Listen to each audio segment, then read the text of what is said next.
Gaming backlogs are a thing that every single one of us has to deal with, and it will always be a looming presence that will never stop haunting you, especially after dirty Steam sales, selling games for stupidly low prices. Games that, maybe you'll play at some point in the next 5 years. For the past few months, I've been conquering my backlog, but that hasn't been enough to get through it, so this time, I'm gonna be destroying my backlog, which means I'm gonna be playing more games, with more explosions, with more tits, more violence. Oh yeah, get excited, fellas. Okay, let's see here.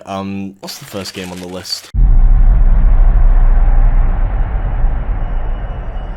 Are you all ready to hear what I think about the Callisto Protocol? Can I get a drum roll, please?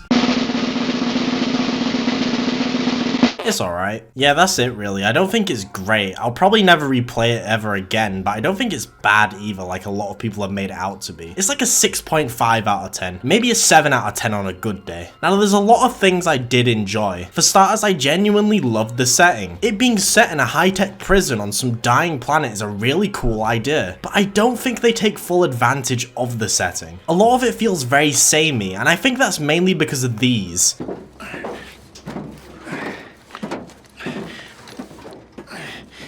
The fucking vent sections. They really should have made this game exclusive to current gen consoles because there are so many vent sections to hide loading screens for the PS4 and Xbox One versions. Or they could have just optimized it in general. We all remember the launch. The performance was pretty god-awful, even on a NASA supercomputer. Thankfully though, I can safely say it runs fine now. I got a few stutters here and there, but it was playable at least. One of the most unique things about Callisto was the fact it had a heavy focus on melee combat, rather than using guns. A lot like Condemned, and I really like Condemned. I literally gush about it in my most recent video on detective games. But the Callisto Protocol's melee is incredibly simple. Now this isn't entirely a bad thing, it's just, well, it's alright. Just like everything else in the game. The story's alright, the enemy variety is alright, apart from the mini-bosses, where there is literally just one two-headed bloke you have to fight like 3 fucking times. Fuck this guy, and both of his heads. I'm honestly really struggling to say much about Callisto Protocol at all. It's probably the most alright game I've ever played in my entire life. And like I said earlier, it's a game that I'm glad I finished. I don't think I will ever return to it again. I also beat the DLC and that was alright too. Okay, I'm sick of saying the word alright. I've said it 7 times already. I've been counting. Cult of the Lamb is alright. Pretty good. Yeah, it's pretty good. When I first saw Cult of the Lamb, it really stuck out amongst everything else that was announced at the time. And obviously that was because of the incredible art style and direction. Honestly, I think that's what caught almost everyone's attention. I love it a lot, but sadly it didn't carry the game for me. Cult of the Lamb is a mix of 2 genres. On one half, it's a base management-esque game where you run your own cult and look after your members, which includes sweeping up their shit because they just shit on the ground for whatever fucking reason, the dirty twats. The other half of the game is a Binding of Isaac-esque roguelite mode, which is where you get most of the resources needed for your base. At first, I had a lot of fun. It was absolutely perfect to play on my Steam Deck, but after a few hours, that's where the cracks started to show for me. And by a few hours, I mean 5 hours. And that's because Cult of the Lamb is trying to be 2 games in one. Neither of the genres it tries to be are in depth enough to be interesting for a long period of time. And also I already don't really like base building management styled games, so it was already a losing battle. And because of that, I got bored of the cult management pretty quickly. What's depressing is that this is probably the strongest part of the game, because the roguelite side is incredibly shallow. I wasn't expecting Binding of Isaac depth here, but I was at least hoping for a bit more. There are 4 different biomes you can explore and they all play the exact same. The only difference being enemies and mini-bosses. But that's not saying much considering the mini-bosses have like 2 different moves each. They're just not interesting to fight. The combat isn't enjoyable either. This might be a skill issue, but I've been hit so many times just because I cannot tell what the fuck is going on during fights. It's just so visually noisy. The charming art style is what carries this game, because without it, I don't think many people would like it as much as they do. I feel like I'm being super harsh here. Don't get me wrong, it's still pretty good. It's just after 5 hours, I don't see myself coming back to it again. I think I've played enough of it to know it's just not for me. Also, life's too short, and I have so many goddamn games in my library. I can't waste my time forcing myself through shit I don't enjoy.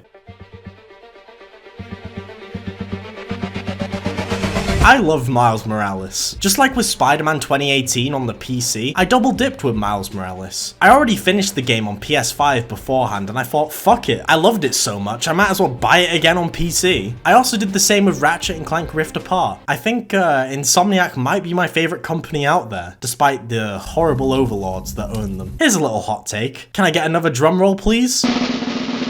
Thank you. I think Miles Morales is better than Spider-Man 2018. Yeah, I said it. I fucking said it. Miles Morales is a much shorter game than Spider-Man. There's way less content, sure, but that also means there's less filler. There's no MJ sections at all. It's just good old Spider-Man action consistently through its short runtime. It also takes place during Christmas. Listen, I'm a sucker for snow in real life and in games, so this is already better than normal-ass New York for me. There's the brand new mechanics unique to Miles, like cloaking and the Venom powers. I adore the Venom powers so much, man. It helps expand the combat, letting you use these special moves that look flashy as fuck. You can also use them during traversal to speed things up with a boost upwards or forwards. There's even some smaller things that I prefer, like Miles' animations. The guy is clearly nowhere near as confident being Spider-Man as Peter, so he's way more flaily with his movement. Even with his takedowns, there's little minor animation details to show he's still new to this. Of course, we can't forget the exaggerated swagger of a black. I 100%ed Miles Morales on PC. It was awesome. I also did the same with Rift Apart. Keep putting your games on PC, Insomniac, because I'll buy them all at full price like a dumbass. Exoprimal is a PvE PvP game where you control an exosuit with a variety of different abilities and compete against other players with killing dinosaurs and moving a payload. Oh god. Okay, to give the game credit, it can be pretty fun mindlessly killing random ass immense swarms of dinosaurs with a variety of different weapons. It reminds me of the mindless fun of the Earth Defense Force games, but the fact it basically relies on other players being active and this is the player base currently at launch, yeah, kinda disregards any credit I can give. Exoprimal is a game that nobody asked for, and I'm not gonna beat around the bush here. It will flatline in a month or two, maybe 5 months if I'm feeling generous. It's a game that was made because of a plague spreading around the industry currently. And oh yeah, look at that, it's slowly coming onto the screen. Okay, just wait for it, I have an awesome effect ready for when it gets here. BAM! Live service games. Capcom heard the community begging, and I mean literally begging, for a Dino Crisis remake. A slow, methodical survival horror game where you face dinosaurs. And they thought, these people clearly like dinosaurs and they seem desperate as fuck. So, let's make them rain from the sky, which is gonna be a metaphor for the money raining down on us from our epic, awesome live service battle pass system. They knew what they were doing. There's even a character that looks like the main girl from Dino Crisis. Oh, I can't forget the fact that they've monetized the fuck out of this shit right out of the gate with a battle pass. A battle pass that you don't even get from buying the base game. Did I mention it costs £50? Don't worry though, because just like with any battle pass, there's a section for free where you can unlock, well, literally nothing for 30 levels. But it's okay, because you can get this sticker. I've always wanted the Skull Soldier sticker. Thank you, game. I don't plan on ever returning to Exoprimal, and I don't think it'll last long enough for me to do so anyway. This backlog video has been kinda negative so far, so here's an awesome game that I played. Turbo Overkill. It's another retro first-person shooter, but don't let that put you off. Turbo Overkill goes above and beyond, making it stand out amongst the sea of them. I'll only be showing footage of Act 1 in this section because I don't want to spoil how crazy shit gets later. The game takes place in a futuristic cyberpunk setting, and it takes full advantage of that, especially with the weaponry and the main character. The bloke you're playing as literally has a chainsaw leg that you can use when you slide. The slide is actually viable in combat. It's actually really good too. This game is awesome. Every single weapon is a treat to use, and they all have some sort of extra gimmick attached to them. There's your standard shit like a double barrel shotgun, but the one in Turbo Overkill is also a grenade launcher. A small detail I like with the weapons though is when you're out of ammo, your character just holds his middle finger up constantly with the equipped weapon that's empty. It's a very nice and polite way of letting you know you need to find some bullets. There's also vehicle sections that aren't shit. Listen, it's just an incredibly good game. And if you're a bit curious what Act 2 is like, well, here's a little spoiler to what it looks like. Yeah, pretty fucked up if you ask me. Okay, it's time for the guest speaker to talk about the game they've recently finished in their backlog. And in this episode, who is it? Let's see. I have my good friend Ragucci talking about Alan Wake. Take it away. Alan Wake has been on my backlog probably since I played Control, and I had played Quantum Break before, but Control really got me into Remedy games and like the Remedy verse, I'll call it, because it all feels like Quantum Break, Control, Alan Wake, and Max Payne are all one game or one universe, especially where Control kind of established that. And when the Alan Wake remastered came out, it was kind of finally the opportunity had arisen to play this game in the best possible way on console. So I beat it and played it, and it took me about, I don't know, 2 weeks, a week and a half, and I enjoyed it. It's got a lot of Euro jank to it. It's clear that there is some creative minds like Sam Lake and the others who have this weird idea of story and narrative and writing, and it's a little early 2010s. You can really feel like the era it was made in,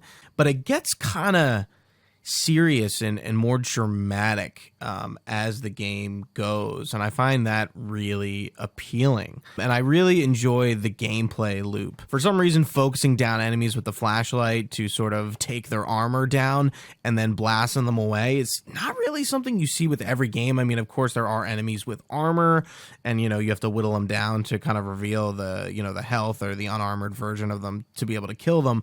But this is every enemy in the game, and there's not a lot of progression systems, but I just kind of found the gameplay loop engaging, even though it is quite repetitive.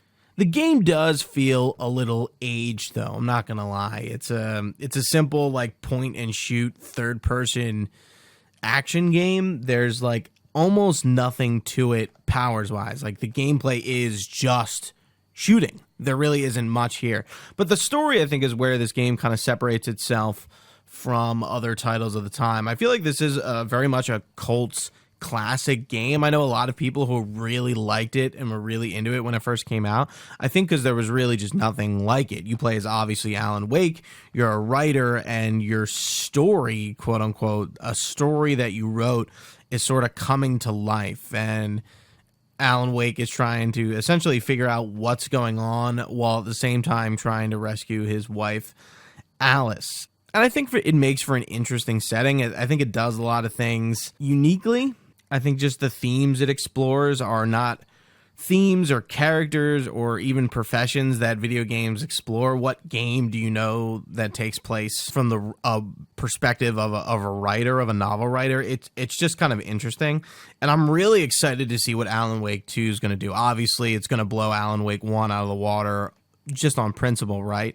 But I really think this game has an audience to capture, being removed from Alan Wake, now Remedy doing Control and Quantum Break. I think they've really found like a weird niche of game and genre and way to tell story that they, I think, just pioneered with Alan Wake 1. I'm still going through the special episodes, and I'm going to get all the achievements, but I've really enjoyed my time with Alan Wake. It is a fun little romp. Not taking it too seriously, but yeah, I'm having a great time with it, and it's only $30 retail, but I got it on sale, so that was good. You all know the drill. Let me know down in the comments what game you've been playing recently in your backlog. Have you been enjoying the game, or have you been forcing yourself to get through it? I'd love to know. Okay, it's time for me to get back to playing more games. This shit will just never end, will it? This series is gonna go on forever.